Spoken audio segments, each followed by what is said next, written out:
Hi everyone, it's Jodie here. Just thought I'd show the process of this particular painting, which is called Tree Hugger. This took me a very long time to do.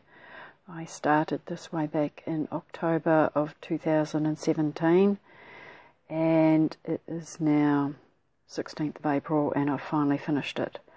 Okay, to start off, I always, or not always, but I like to collage my background, so I've used a few scrapbooking papers and my big punches that I have to cut out positive and negative pieces. So I also use the negative pieces of the punch outs in my collage. And I just use the normal gel medium type thing to stick all those collage bits down. And then I've gone in with white gesso to knock things back and dab it back. And I also sealed all my background before I started painting my individual things with a coating of matte medium. Okay, so on top of, once I've got my background how I liked it, I've gone in and started to place in my girl who is a tree hugger. I was having a bit of trouble with my paintbrushes. They've gone all, you know, fuzzy. So I'd seen a YouTube video about you clean them and you keep the soap on and then you shape them back to how they should be. I mean, it's all very good and they do keep their shape, but right up until you dip them into some water or paint and then they go all wonky again.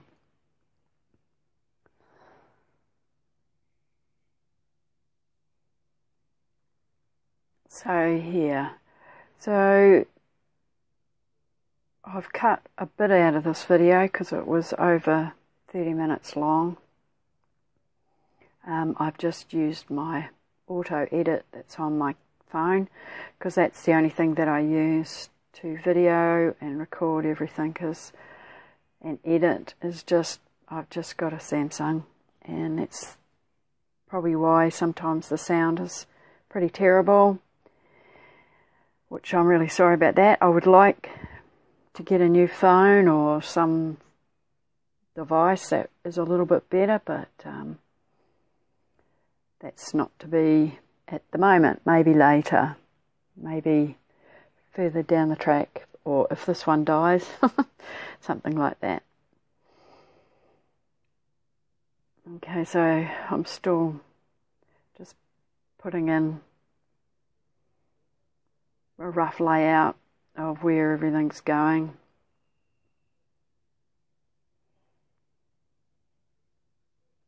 And at that point I've only got my terrible paint palette, which is an old Tupperware container. I'm using acrylic paints. Now I'm putting in just an undercoat. It's just a mix of any old paint for where my tree is to go. It gives me a guideline, because I had decided with the tree that I was actually going to use tissue paper on it. So that was pretty exciting. I'd done that in one of my other paintings. I used tissue paper. Well, that's right, on a little ATC that I had done, I think. I could be wrong. I forget between each video what I've done. I do have a journal that I write down information about each painting, but I don't always put all the details in that either. I'm a bit hopeless.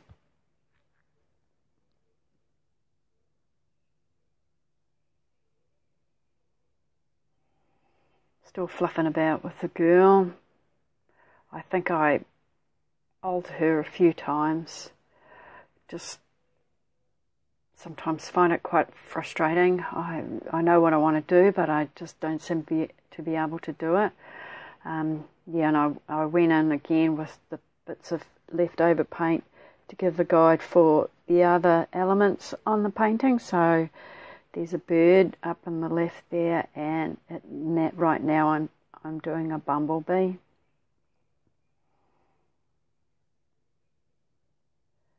So I do use photo references. Some of them are my photos, and I'm trying to get a good collection of my own photos to use in my artwork, so then I won't have to worry about copyright. Not that it really matters, because as I've said before, I have never sold anything, so it's only when you sell something that you've got to worry, isn't it? I like drawing the bumblebees and painting them and doing the birds, and I did find this one, it took me so long to do that I kept losing my,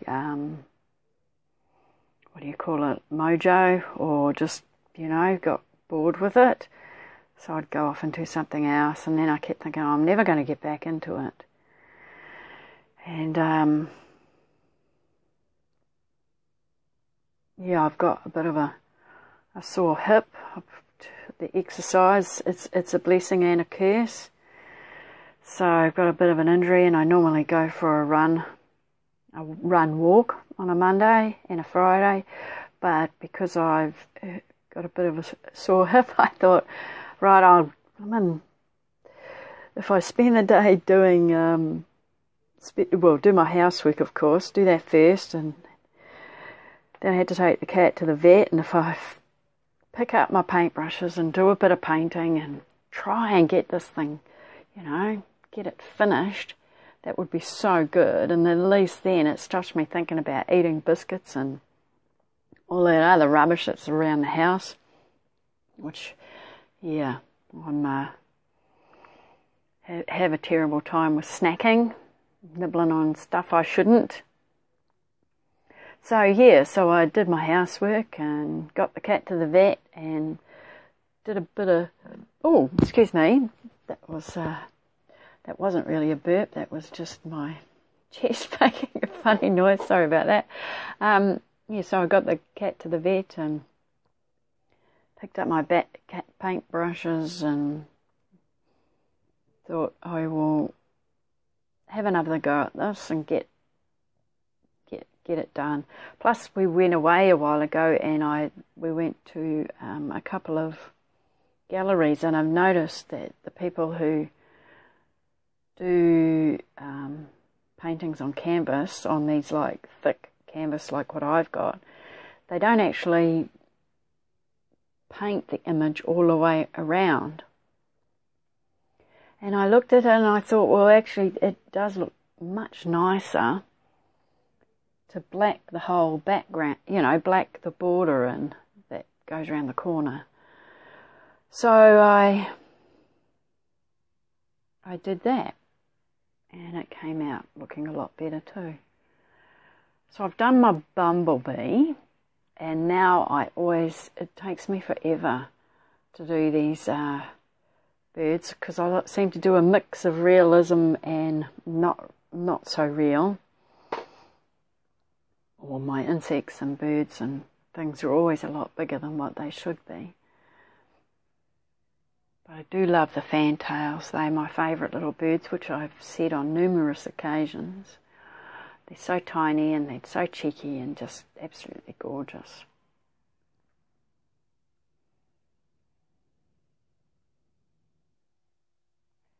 So this was probably still done last year, the part I'm up to now. Yeah, it's taken me a long time. I think it's because I've sort of started doing art classes on a Monday night as well, trying to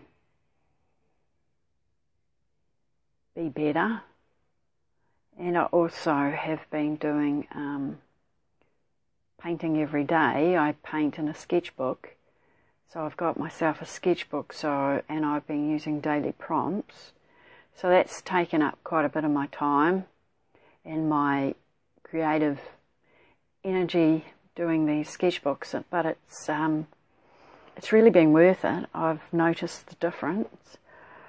I've did one that was 50 days, because there's 50 pages, and I'm continuing with it because I've been really overjoyed by seeing from day one to now that just the improvements, just in how I approach things. Don't get me wrong, things don't go my way, and I think we all want to be better. We know what we want to do, and when we try to do it and it doesn't work out, it just is really disheartening. But I think you just have to let those feelings, don't let them get to you, just ignore them, that feeling of, why are you doing this? You're not good enough. Just try and remember that you're being good enough for you, because that's what it's supposed to be about, is pleasing yourself and being good enough for yourself. And if you've done something, and because that's the other thing I've noticed, that the pictures that I really like, I post on my Instagram, or even the YouTube videos I post, and I think, these are so cool, people are going to really love them. It never works out like that. It's always the ones, I don't know whether I must say I don't dislike them, but it's just always surprises me, the things I don't think are going to be as good, or just ho-hum, I get a better response from, than the ones that I really like. I don't get the same response, so I don't really get it. But, at the end of the day, I have to remind myself to do this for me, not for anyone else. So, yeah.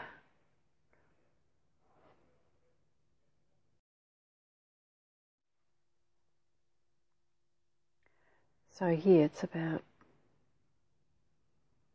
just continuing and doing what makes you happy, because if you're not happy, you won't continue to practice and do the paintings that you like. So I think that is pretty important if it makes you happy, because that's the whole reason why you do these. That's the whole reason why I do it. Paint. Even though I look at what I do paint and I think, I know a lot of people see it as childish or don't like it, but, that's just how it is. I really, I got really bored with this one, and I thought I was never going to get to the end of it. But now that I have, I'm over the moon. Okay, so at this point, I am having a messy time. What I did was I ripped up, or I had a whole lot of tissue paper, and I used a mix of golden high flow acrylic and sepia and a fluid matte medium. I had that in my palette, and I mixed it together, and then I dunked the bits of tissue paper into that. Or maybe I didn't dunk it in, maybe I painted it on, because I think when I dunked it in I ended up getting really messy. So I'm painting on the matte medium with the fluid stuff and sticking the bits of tissue down. It does get pretty messy, but it ended up looking really good. I really, well, I liked how it turned out. It gave it some more interest because there's quite a lot of texture in there. It was pretty messy, and once I got all that down, all the tissue on there, I had to give it all a bit of all around the edges, luckily a bit of water, and clean it all up again. And you can get quite thin bits because I'm trying to get the branches and things like that as well. And trying not to get her hand in it, and yeah.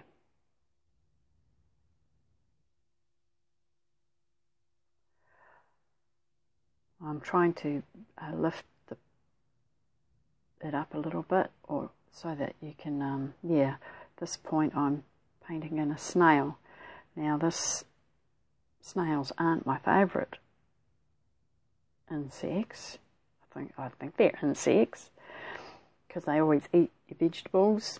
They eat all sorts of things in the garden, but oh well, I had a neat picture that I took when we went to Samoa, and they have quite big snails over there, so I used my picture on my painting.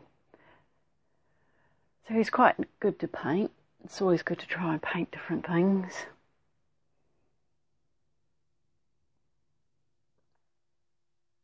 Of course, I had to wait for the tree and that to dry, and I'm a bit nervous of using the heat gun around like matte medium and stuff like that, because it can make it bubble, go a bit odd.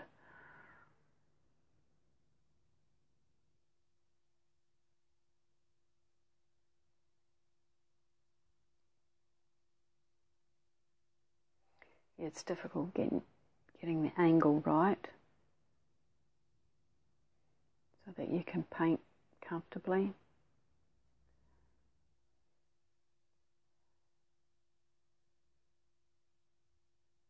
And as you can tell, I'm not the tidiest of people. I have an awful lot of things.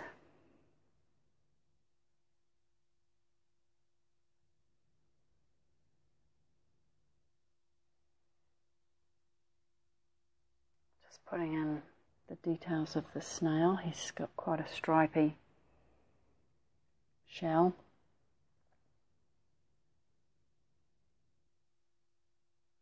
He actually disappears a bit in the front there. It's quite dark.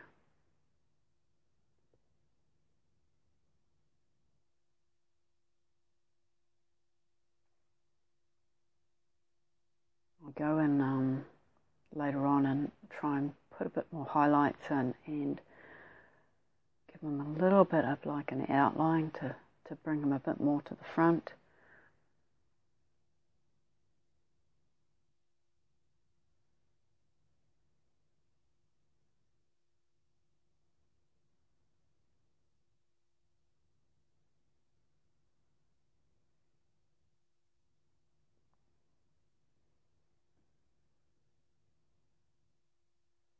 I hope this recording is okay, because I actually never go back and listen to the whole thing again, which is probably really naughty. I probably should listen to it before I post it on YouTube, but I quite often sort of feel that people can just turn the volume down if it's too annoying.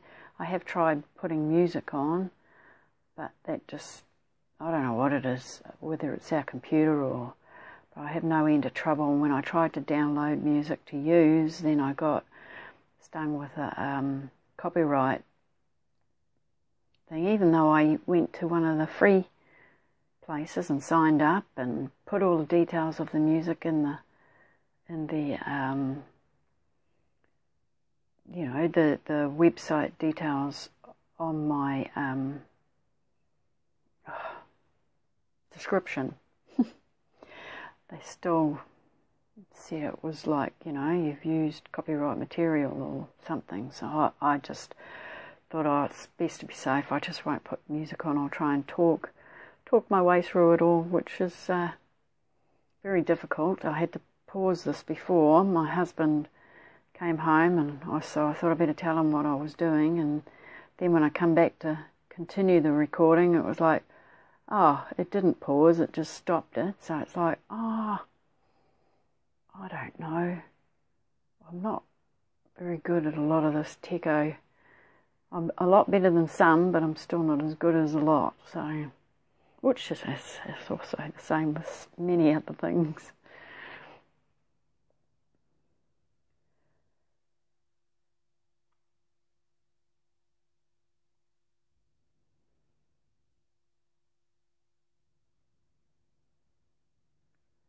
So yes, what am I doing now? Not quite sure. I'm trying to put on some shadow, fix her hand up. I think her arms, things were a bit odd. Now I'm back down with the snail.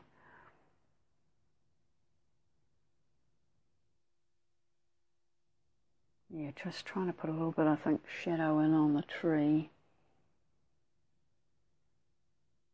Maybe just define it a bit more.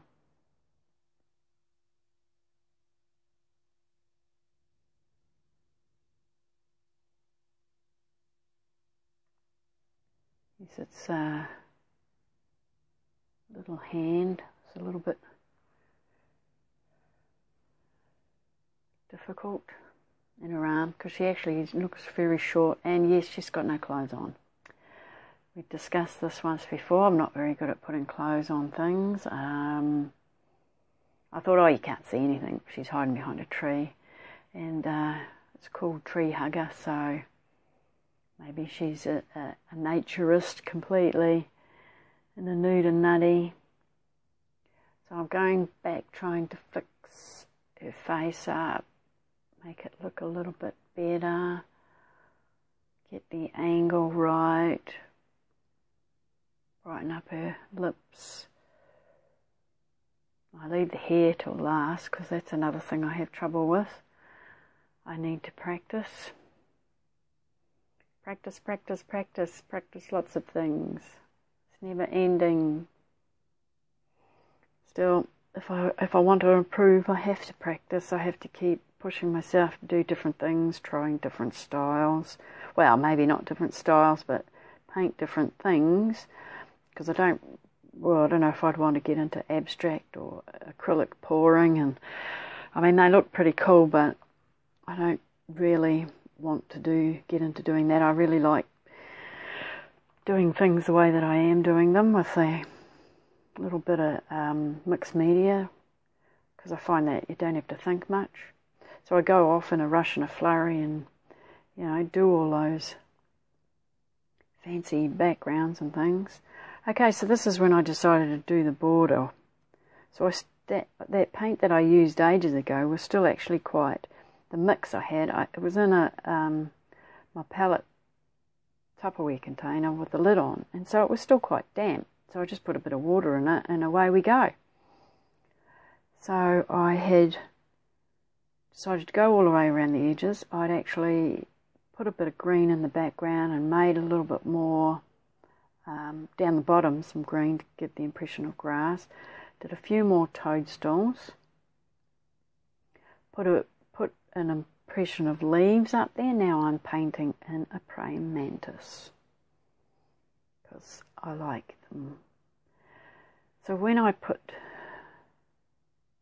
that background around the edge, I also came onto the front a bit, and then I dabbed it back with a dampish sponge, or not a sponge, it was a wet wipe that had been used and left to dry. They're quite handy to reuse them as paint. You know, I just keep them, and then when they get really dirty, then I chuck them away, but because I don't like wasting things. So yeah, I put the green, the sepia stuff a lot around the front, and then I dabbed it back so that it just was around the edge and it faded out. And when I'd done that, it was like, oh wow, this is really, you know, it just really made it. I was so pleased. So yeah, funny, eh? How suddenly you get all excited about something again, considering I'd been so bored with it. And this was just today. This is just what I've done today. After all that time since of October of last year, just slowly working my way at it and then deciding this is what I'm going to do. So, yeah. So I also went round the bee again. I darkened up the light areas in the background, just ever so slightly, and lightened up the darker areas. So where the bee is dark, I've lightened up the background.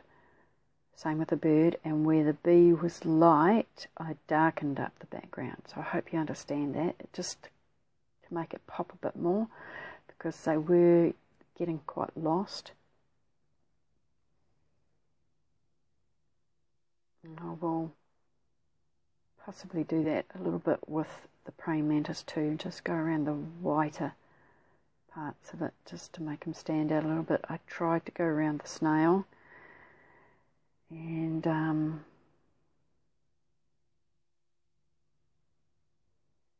just don't want to completely outline them, otherwise that doesn't look right. Gee, I hope the mushrooms are showing when I'm redoing the mushrooms, because I'm looking at this now thinking, oh,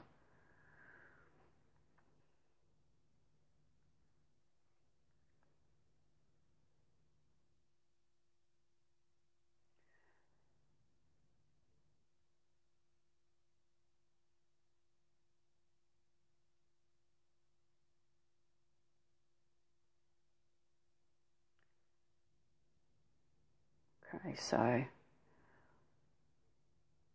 going to do a bit of her hair. It's terrifying. I tried not to get carried away and overwork it, because that's, you know, where I might have been going wrong. I've been trying too hard. Then it just turns into a mess. So the mushrooms were like a mushroomy colour, fawny colour. Now they're going to turn into sort of a blue colour. And once I dry it all off, I do go back around with, I had that the matte medium mixed with the sepia. I have a sap green hue, so I mix them together because it's almost like a glazing effect. You can see the two colours. You can see everything underneath because it becomes quite transparent. So once I'd finished that, I went round the edge of it again and came onto the front slightly and then dabbed that back. So it gets like this green edge to it as well as the sepia colours underneath.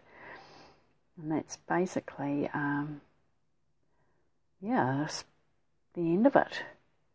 So I do hope you enjoy or have enjoyed listening to my jibber jabbering again and trying to explain what I was doing. And yeah, until next time, thanks for watching. Bye.